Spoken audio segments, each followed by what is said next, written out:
6장 1절부터 3절입니다. 혹시 성경을 찾기가 어려우신 분들은 앞에 영상도 PPT도 준비되어 있습니다. 에베소서 6장 1절부터 3절은 신약성경 316쪽에 있습니다. 제가 홀수절, 여러분 짝수절, 마지막 절은 같이 읽겠습니다. 자녀들아, 주 안에서 너희 부모에게 순종하라. 이것이 옳으니라. 내 아버지와 어머니를 공경하라. 이것은 약속이 있는 첫 계명이니 같이 이로써 내가 잘 되고 땅에서 장수하리라. 아멘.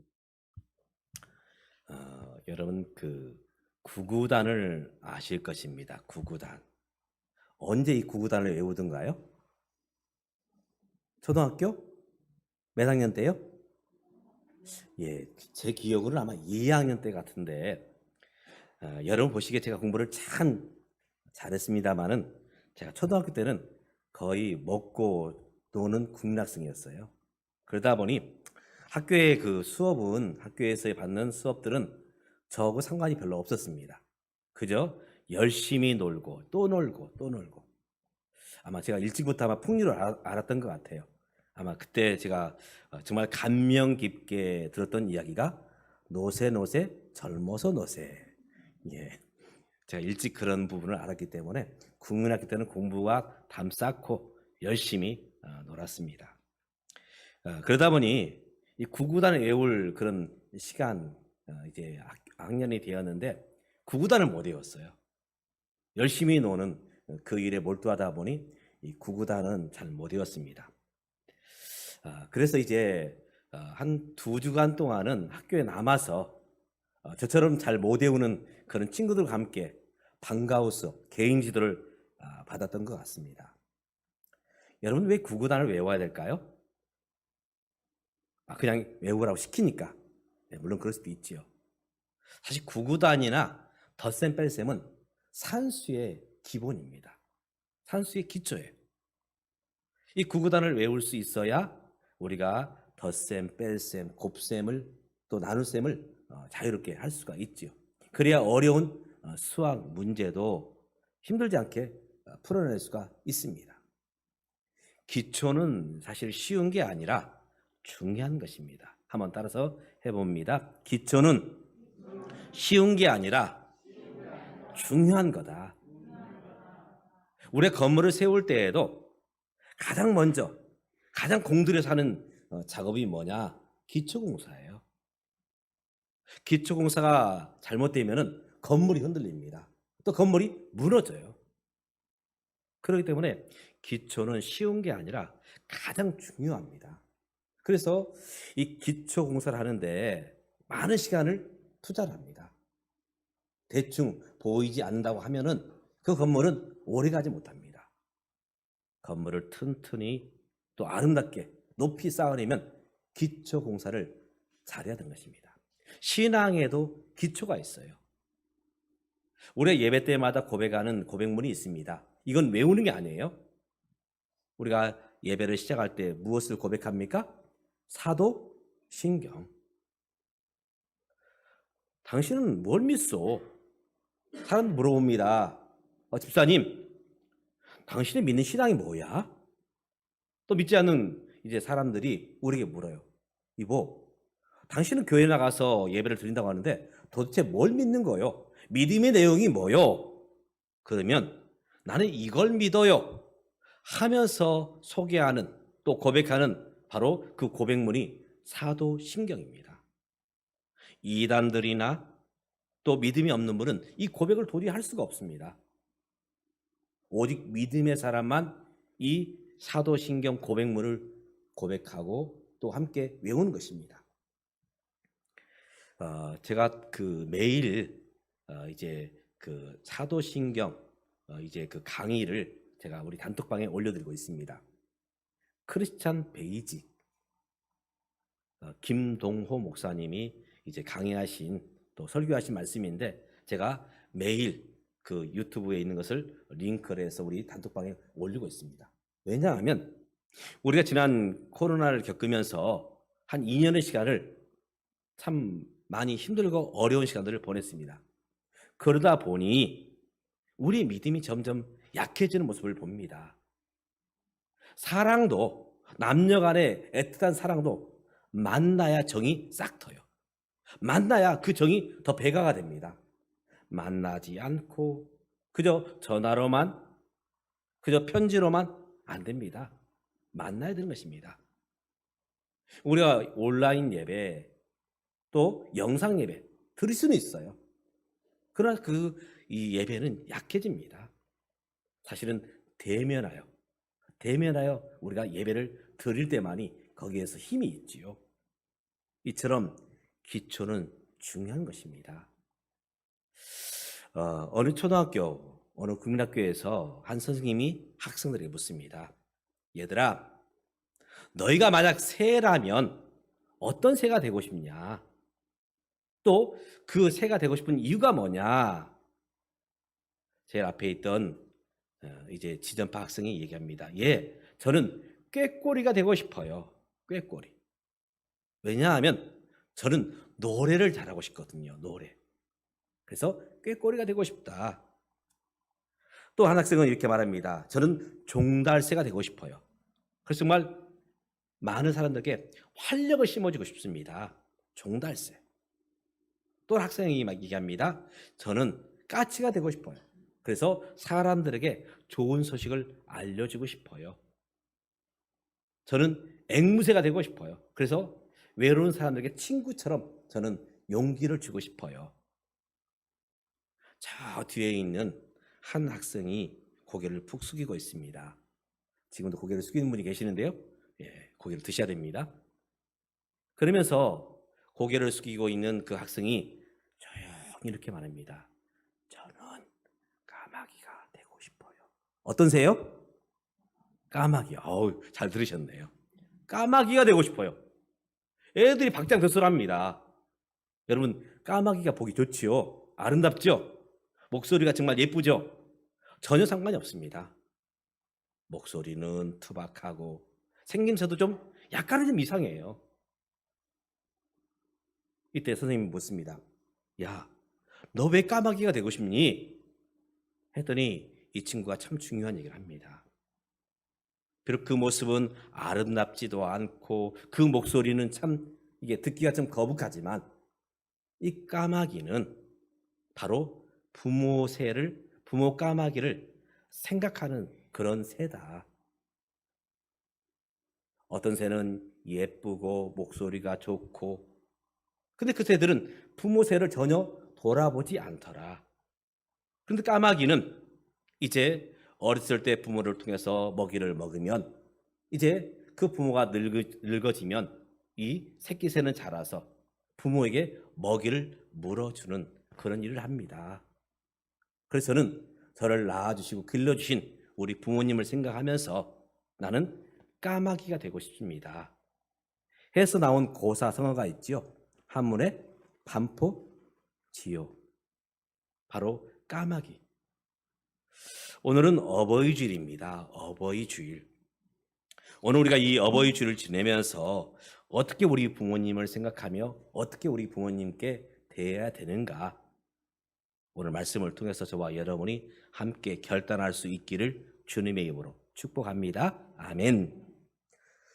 오늘 왜 우리가 우리 옆에 계신 우리 부모님을 공경하고 사랑해야 되는가?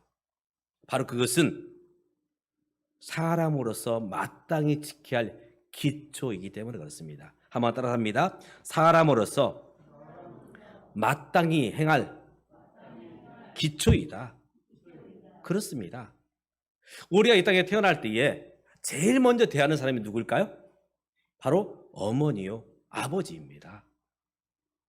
이스라엘 백성들이 종되었던 애굽에서 나와서 이제 축복의 땅, 약속의 땅 가나안에 가게 됩니다. 그때에 하나님께서는 이스라엘 백성들에게 몇 가지요? 여기를 보시고 몇 가지? 10가지 10계명을 주시죠. 이 10계명은 단순히 어떤 법조문이 아닙니다. 이 10계명은 사람이 지켜야 할 도리예요. 그런데 이 첫 번째부터 네 번째까지는 하나님을 어떻게 사랑할 것이냐, 여기에 대해서 말씀하고 있죠. 그리고 다섯 번째 계명부터 열 번째 계명까지는 사람이 사람으로 살아갈 때에 어떤 모습으로 서야 되느냐. 그래서 사람으로서 할 도리 첫 번째가 무엇이냐? 내 부모를 어떻게 하라고요?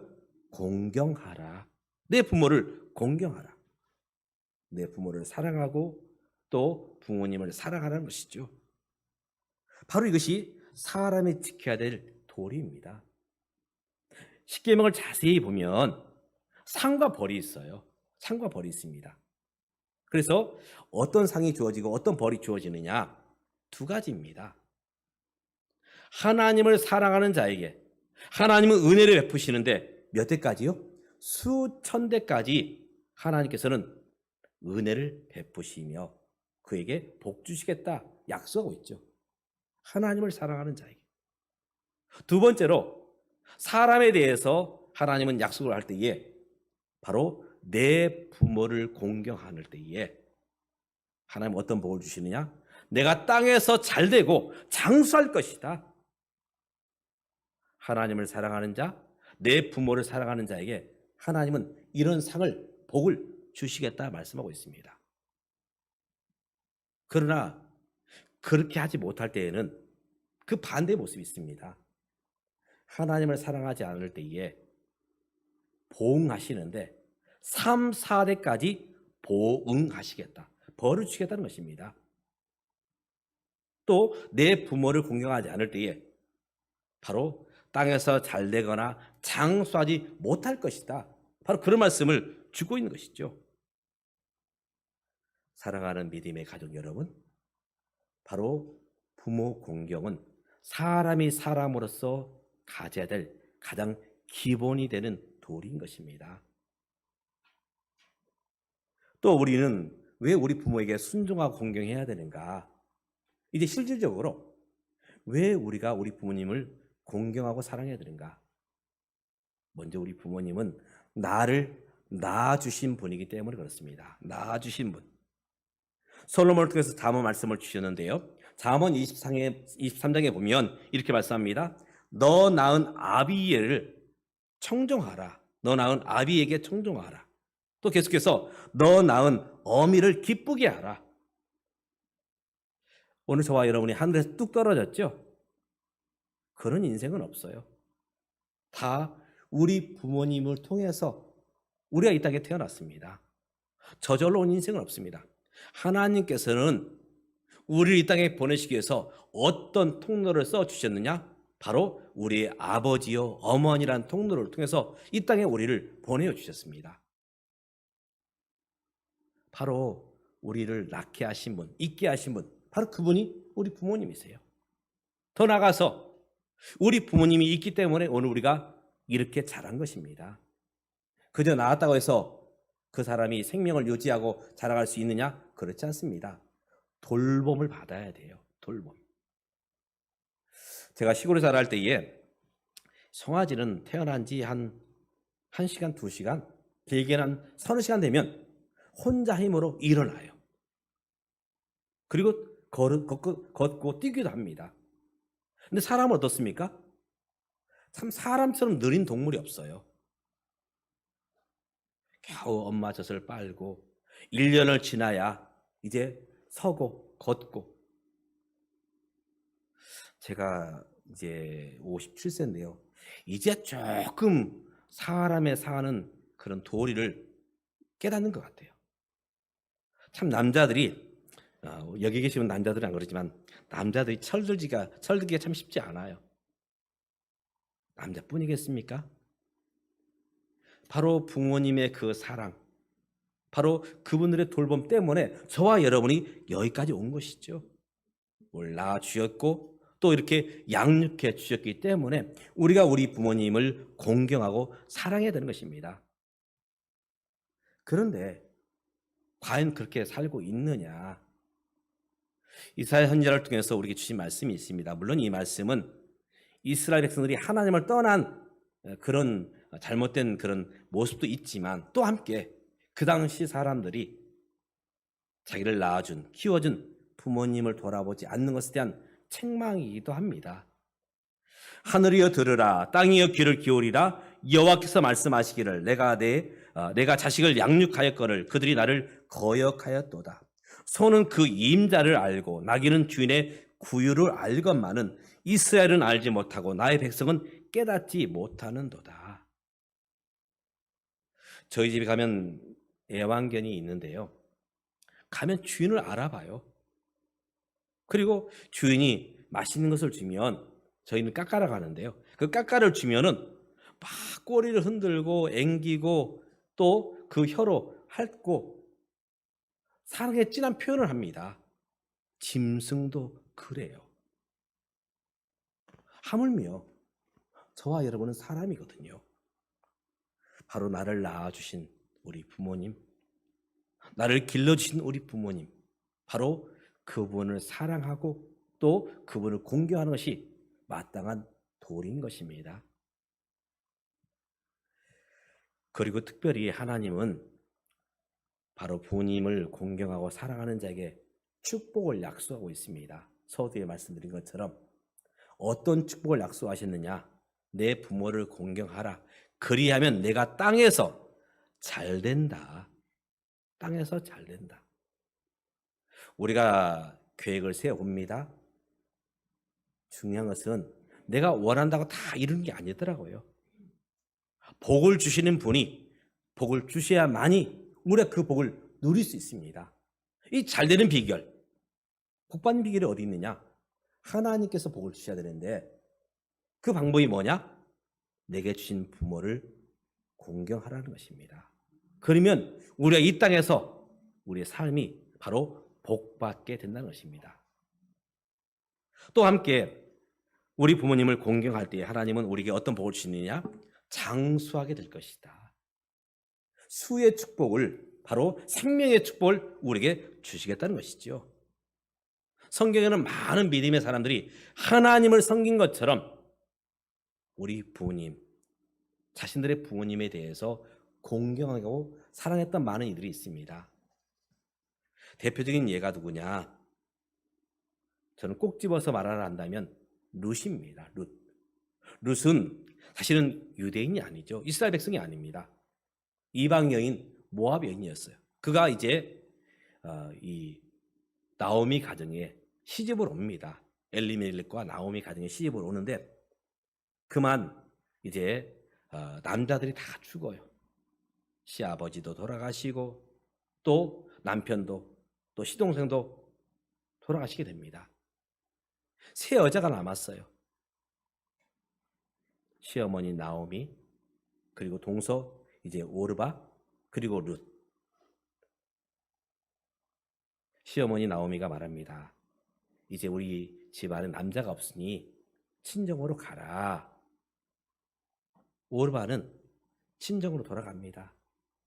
그러나 룻은 끝까지 시어머니와 함께 하겠다고. 그러면서 시어머니를 따라서 유다 베들레헴으로 돌아오게 되죠. 하나님은 그 모습을 기뻐하셨죠. 그리고 그에게 복을 주시는데 어떤 복을 누리게 되느냐? 왕가의 바로 선조가 되는 그런 복을 누리게 됩니다. 이 룻을 통해서 누가 태어나느냐? 물론 이제 증조 이제 3대 후에 이제 태어나지만 다윗이 태어납니다. 또 그 후손으로 누가 오시느냐?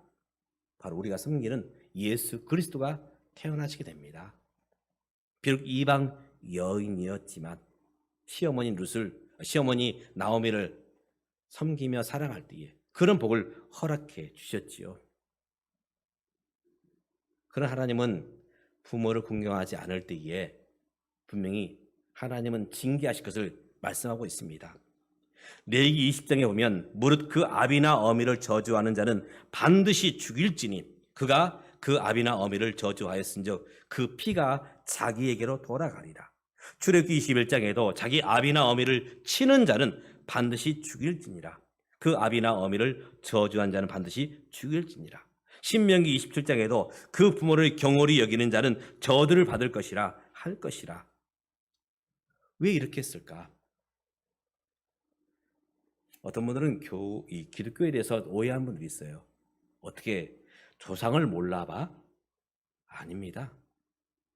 기독교만큼 조상을 생각하고 부모를 생각하는 그런 종교가 없어요. 어떤 종교에서 부모에게 불효했다고, 불순종했다고 죽이라 그렇게 말하고 있는 종교가 있습니까? 없어요. 내 육신의 부모를 섬길 수 있는 사람만이 하나님을 섬길 수 있어요. 우리 하나님을 부를 때 어떻게 부릅니까? 하나님 아버지. 하나님 아버지. 하나님은 당신의 대리자로 이 땅에 누굴 보내주셨습니까? 바로 우리의 아버지와 어머니를 대리자로 보내주셨어요. 그렇기 때문에 오늘 우리에게 사랑을 주시고 생명을 주신 우리 아버지, 어머니를 공경해야 된다는 것입니다. 오늘은 어버이 주일입니다. 우리가 어떤 모습으로 나의 부모님을 대해야 될 것인가? 오늘 말씀을 따라서, 하나님 말씀을 따라서 내게 주신 부모를 사랑하고 공경하는 모습 가운데 하나님 주신 축복, 땅에서 잘되고 장수하는 그 축복을 누리시는 오늘 저와 여러분 되시기를 주님의 이름으로 축복합니다. 아멘. 특별히 부모님이 살아계실 때 하십시오. 부모님이 떠나고 나면 하고 싶어도 할 수가 없습니다. 오늘 우리 부모님이 살아계시다면 찾아뵈면 제일 좋고 아니면 전화라도 꼭 들으시기 바랍니다. 사랑은, 공경은 큰 것이 아닙니다. 작은 것, 소소한 것, 바로 그 일부터 시작하는 것입니다. 오늘 저와 여러분이 바로 내게 주신 부모님을 사랑하고 공경함으로 이 땅에서 복을 누릴 뿐만 아니라 장수하는 그런 은혜가 오늘 저와 여러분의 삶 가운데 있기를 주님의 이름으로 축복합니다. 기도하겠습니다. 하나님을 사랑하는 자는 내게 주신 부모를 사랑할 수 있습니다. 또 내게 주신 부모를 진정으로 사랑하는 사람은 하나님 아버지를 바라봅니다. 오늘 우리가 하나님을 섬기는 자로서 내게 주신 바로 우리를 이 땅에 보내어 주시고 또 자라게 하신 우리의 부모님을 생각하며 사랑할 수 있도록 도와주시옵소서. 내 힘만 가지고는 안 됩니다. 주님 도와주셔서 바로 우리 부모님을 사랑하고 공경하되 주의 말씀을 따라서 사랑하고 공경함을 통해서 하나님이 주시는 축복을 누리는 우리 모두가 될 수 있도록 주여 도와주시옵소서. 예수님의 이름으로 기도드리옵나이다. 아멘. 주신 말씀 생각하시면서 찬송가 500